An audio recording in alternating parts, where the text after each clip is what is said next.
পাখি কত বন্য প্রাণী নিহত হচ্ছে সেটা আমরা খোঁজ নিয়ে দেখবেন। গাঁদাখুরি কথাবার্তা বলবেন না, লোহাগড়ার মানুষ গাঁদাখুরি কথাবার্তা আর মেনে নেবে না। যে সংগঠন বেলা, এই বেলার অস্তিত্ব থাকবে না। এই বীরচত্তলা নাম এমনি হয় নাই, বীরচত্তলার মানুষ বীর বলেই বীরচত্তলা হয়েছে। আমরা দাবি আদায় করে নিতে জানবো, দাবি কিভাবে আদায় করতে হয় সেই পরিচয় আমাদের জানা আছে। যাই হোক, আমরা এখন আমাদের আমাদের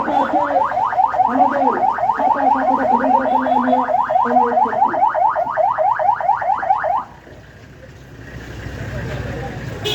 না এইখানে আমি বলি যে এই যে ছয় লেন করা, এটা কে না চায়? এমন কেউ আছে যে ছয় লেন চায় না?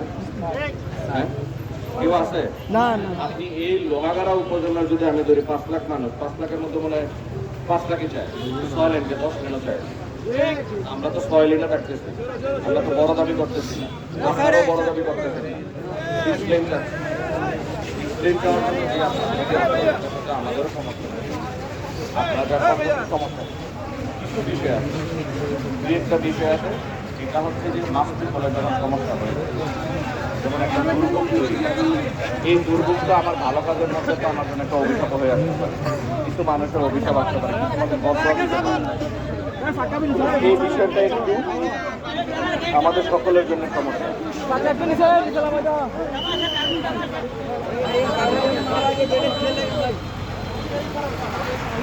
তো এই যৌক্তিক দাবিটা আমাদের সকলের সমর্থন আছে, এবং আপনাদের যে গতকাল থেকে শুরু করে ইভেন আজকে পর্যন্ত, একটু আগেও আমি স্যারের সাথে কথা বলে যে আসলাম এখানে, স্যার যেটা বললেন যে গতকাল রাতে স্যারের সাথে শরৎ সচিব সাথে